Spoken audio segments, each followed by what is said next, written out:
Okay, the cameras are off. All right, cool. Do you know how I got my Rolex watch? No. How? By pandering to a bunch of extremely vulnerable people who need my help.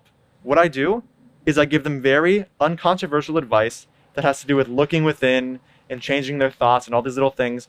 And these people believe me and they love my advice. They say that my advice has changed their life, when really all I've done is say a couple words that are appealing to their emotions. Because of this, they give me a lot of money. I use that money to get my Rolex, all right? And that's honestly how it goes. You want me to start to talk about animal rights and things that actually matter and that are big deals? Sadhguru, just so you're aware, the cameras have been on the whole time. Hi viewers, welcome to today's show, and today we have a very special show because we're joined by none other than Sadhguru. Sadhguru, it's great to have you here. It's an honor and a privilege. We're really excited to get this interview underway. Yes. Okay, Sadhguru, so first of all, I'd like to ask a question about... Of course you'd like to ask me a question. I'm Sadhguru. Just get to the point. Don't state the obvious. Whoa. Where did that laughter come from? Don't worry about that. Just ask the question. Oh, okay, Sadhguru. I was just trying to be polite, you know, having manners and all of that. I don't know why you need to be so... Oh, you don't understand? Well, that's good. You're here now in front of the almighty, all-knowing Sadhguru. So go ahead, ask your question. Seriously, what the hell is that? Where is that laughter coming from? Why are you asking me where the laughter is coming from? The answer to your question is within. Right.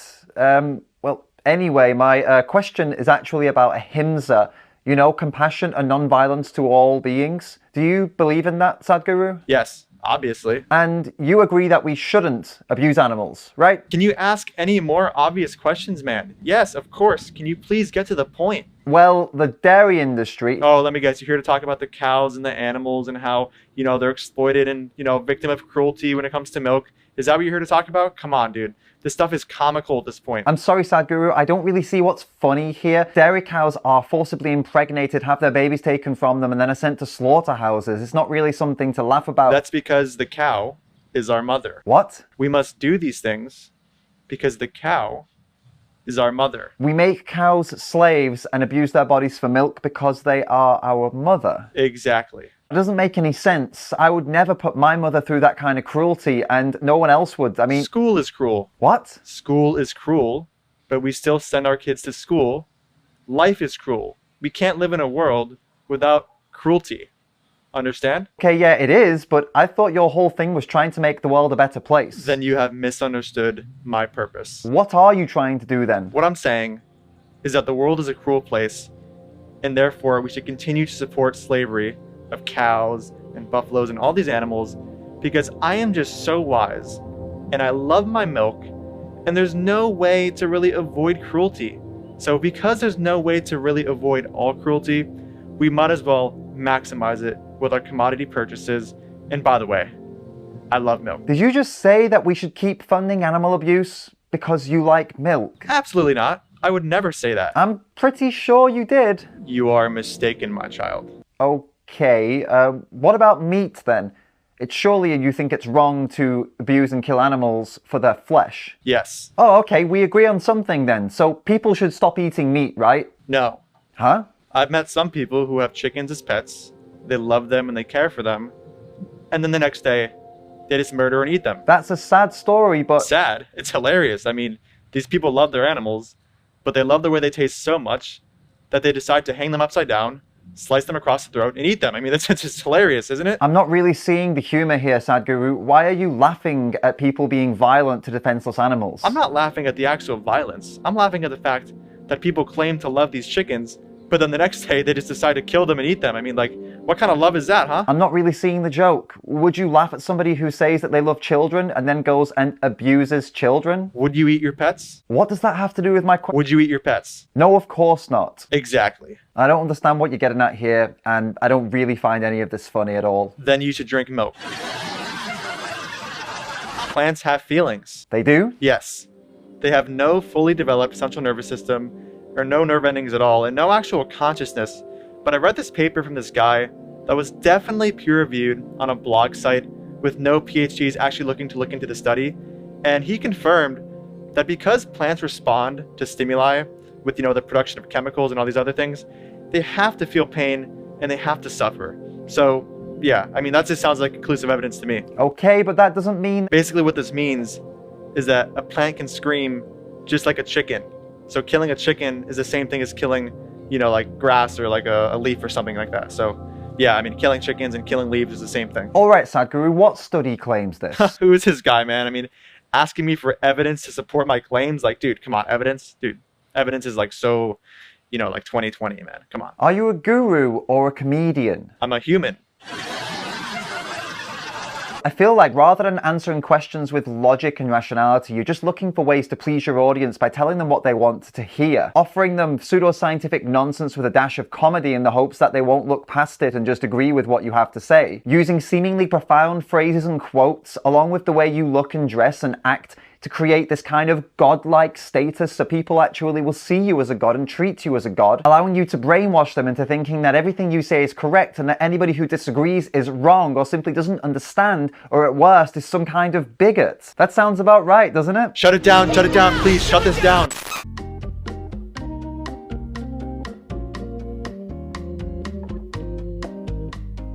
All right, everyone. So I think that during the break, I was actually able to convince this animal rights, anti-animal abuse activist that exploiting mother cows is perfectly okay. What? You did no such thing. All right, honestly, shut the cameras off again. Let me just deal with this guy real quick, and then we can go further with the interview. Look, Sadhguru, I get it. When you're in front of your audience, you've got this image that you want to uphold, and you don't want them to see through it. I understand how it is. I understand that this is pretty much just an act, okay? Okay, the cameras are off? All right, cool. All right, listen, Sonny. Do you know what happens when people try to question gods such as myself? I'm a literal god, and you are questioning my wisdom. I'm sorry, Sadhguru. Is that a threat? You bet your ass it is, man. But honestly, let's just take a step back for a little bit, because I think that you and I have a lot more in common than we think. You're American, and I'm sure you enjoy watching a rodeo and, you know, men wrestling with bulls. Well, back where I'm from in India, there's this tradition called Jalligattu. What they do is something very similar, and I'm in full support of this. Firstly, I'm British, not American. Secondly, I'm against animal abuse, Sadhguru. I don't support rodeos or Jalligattu. How can you even support that as a supposed spiritual guru? It's just a tradition, dude, a harmless tradition. No animals are harmed. And again, I mean, it's a tradition. So, you know, you're questioning people's tradition and cultures, and that's a little bit offensive. So, yeah, I mean, to be clear, no animals are hurt, and it's perfectly fine. I don't know what all the fuss is about coming from your end. Can't you just put aside these monetary incentives and this desire to please your audience for a few minutes to talk to me one-to-one in a real way? Like, no BS, just actually give it to me straight and just stop with all of this nonsense. Is there any part of you that cares about the suffering of animals for animal products? You're meant to be this icon for positivity and compassion, but look, I'm just really not seeing it. You know what I really think, Joe? No, Sadhguru. What do you think? I really, really love my Rolex watch. Do you know how I got my Rolex watch? No. How? By pandering to a bunch of extremely vulnerable people who need my help. What I do is I give them very uncontroversial advice that has to do with looking within and changing their thoughts and all these little things. And these people believe me, and they love my advice. They say that my advice has changed their life, when really all I've done is say a couple words that are appealing to their emotions. Because of this, they give me a lot of money, I use that money to get my Rolex, all right? And that's honestly how it goes. You want me to start to talk about animal rights and things that actually matter and that are big deals? Listen, Joe, if I started talking about animal rights and what animals go through and started telling my audience that they need to do things outside of just tell themselves the answer is within, I would have much less money, much less people would listen to me, and therefore I would have no Rolex. I love my Rolex, and that's what I care about above everything. Understand? I have made a living off of telling a bunch of vulnerable people that need a guru like me, a bunch of hippy-dippy, woo-woo nonsense that helps them, and helping them helps me get my Rolex. Do you understand, Joe? A Rolex? Why do you care so much about a Rolex? Sure, I mean, come on, Joe. I don't have my Rolex on me, but, you know, maybe later I can show you a picture of it on my phone. You gotta just look at it, man. Like, it's so nice. Like, the way I just feel when I look at my material possession, you know? Like, it just helps me fill that void inside of me. I'm bullshitting a bunch of people over these, like, nonsense, woohoo, spiritual things that I say. But I get a Rolex at the end of the day, man. Like, that Rolex, that material possession really fills my void. Aren't you preaching that the only way to find true happiness is to find happiness within and not with material objects? Rolex, though. Are you being serious right now? Okay, let me be super clear here. I refuse to engage with my audience on a topic that is controversial such as, the suffering and death of cows, because I value my Rolex more than the suffering and death that dairy cows go through for milk to come into existence. Do you understand? How do you think your fans would feel if they found this out about you? Clearly, you aren't familiar with what happens when you achieve God status. If my fans saw this, they would just defend me till the end. They're such big fanboys and they love me. They'll say something like, oh, Sadhguru was just being sarcastic. He was just joking around. Like, please, Sadhguru can never go wrong. Listen, man, I'm a god. I have a cult following and they will believe every word I say. You can publicize this. That's perfectly fine.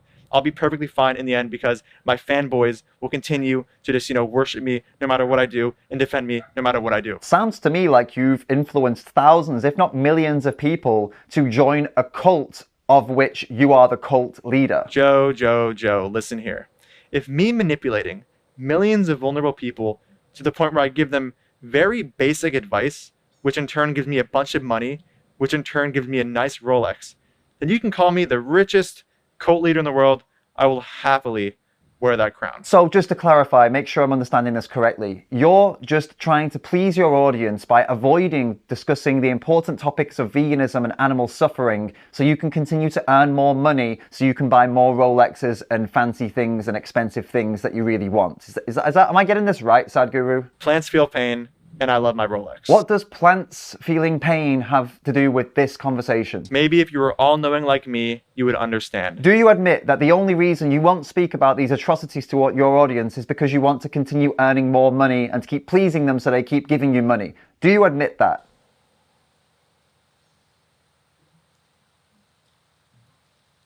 Hello? Oh, sorry.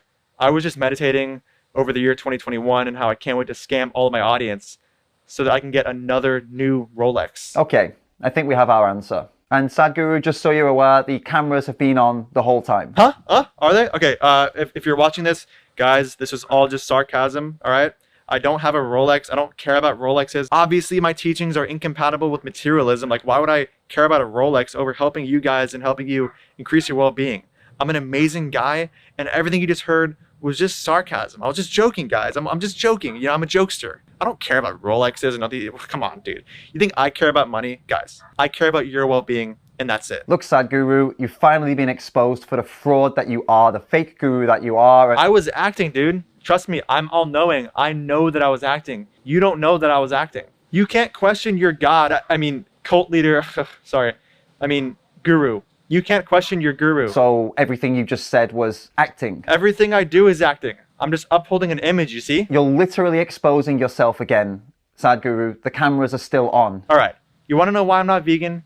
You want to know why I'm still in support of supporting cruelty and animal abuse? Why? Cheese. Although I am so old and have my giant beard and I'm clearly a very old person, I still need to breastfeed like a young child. I need to take away the milk that is meant for baby cows and give it to my adult self, my human self, because remember, I'm not even a cow. I'm not a cow, and I'm not a baby, and I'm having baby cow milk.